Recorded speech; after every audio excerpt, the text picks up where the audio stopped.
mag-eskwela ko nya wala ko'y kaunon, wala naman ko'y ginikanan. So, nauna ako nga dili na lang ko modayon og eskwela. Ako si Amo. Tamad ako, pero marami akong pangarap sa buhay.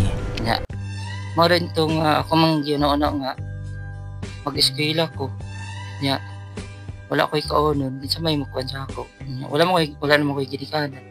So, nauna ako nga dili na lang ko modayon og eskwela. So, katong nga time ako naman 18 anyos na ko nya. Ang Capital University kay doon ra man siya sa Gaisano City Mall, di ba? Moto nga kung nga mag-apply na lang ko diri sa Gaisano para hindi na lang ko mo tiwas og dayon og eskwela, buhay student. So nag-apply ko sa Gaisano. Nadawat po ko dito. So moto siya akong first job sa Gaisano City. O akong trabaho ato is maintenance messenger, maintenance nga kanang itong janitor ba, mag-map, mag-silig. So, maintenance messenger kay kami may gatawagon sa mga taga-accounting, mga office bitaw sa mga staff. So, mo to akong first job, maintenance ko sa Gaisano. Pagkaman ako dito maintenance, apply na sa ko balik. Ang akong trabaho ato, anay mo kong bagger sa Gaisano Mall, sa grocery. Pagkaman din ako dito sa pagka-bagger. Ngita na po ko laing trabaho. Kay timing man to nga nag-hiring ang Caterpillar, shoes. Nag-apply ko. Kami tanan nag-exam. Tong supervisor nag-exam sama siya nga. Siya kay ko sa inyong exam kay sa tanan ninyo isa ra gyud ang nakapasar. So din siya nga asa man si Henry Amontos. So ako sir, yung din mo ko, grabe siya ra gyud nakapasar. Siya ra gyud nakapasar sa inyo tanan. So saan taman good luck na lang sa uban. Moto nakasulod ko sa 80 shoes. Sa 80 shoes ko na-assign pero ilagya po ng kanang Caterpillar nga kanang mga sapatos bitaw na po yung mga t-shirt na Caterpillar. Moto akong sulod nga trabaho niya. Dito ko na-assign sa SM City. Kanang una nga SM sa Cagayan, sa Uptown. Katong dito na ko sa SM nagtrabaho. Kato bitaw ang amo HR sa Gaisano ba. Nakita na ko siya dito niya naka-uniform bitaw siya SM ko nga alam ma'am. Nisulod man siya sa among tindahan sa 80 shoes. Kung ma'am, di ka rin nagtrabaho sa SM ma'am? Oo.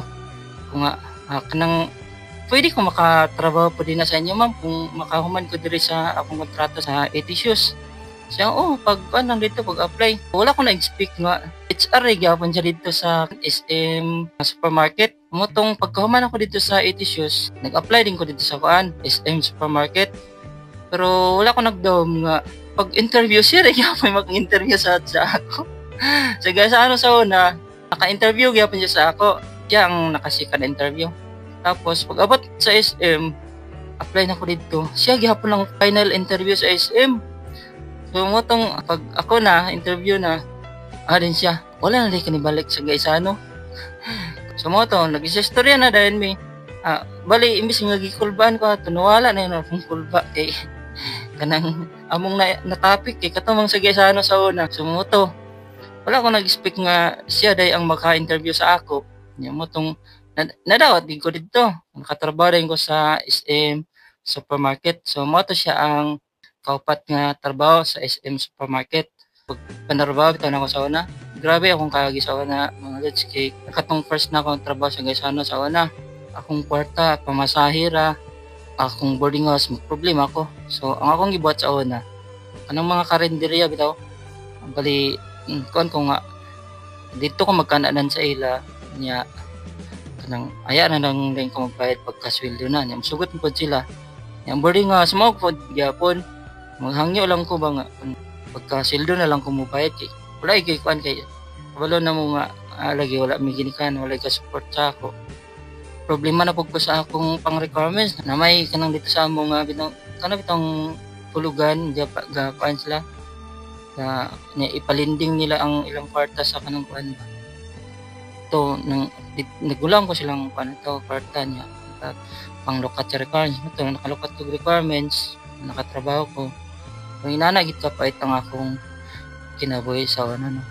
Pero kay taas naman kayo na itong video ato sa patulan. Basta kay ang next na ko nga ang last na ko nga trabuan kini siya akong suot karon. ang bench. So sigwatan naton isa sa next nato nga video. Dinner ta ko to. Salamat kayo sa inyong pagtanaw. Salamat kayo dito kay Ma'am Lisa Haranilla sa iyang pag-request sa next na video sa part 2. Salamat kayo. Bye-bye.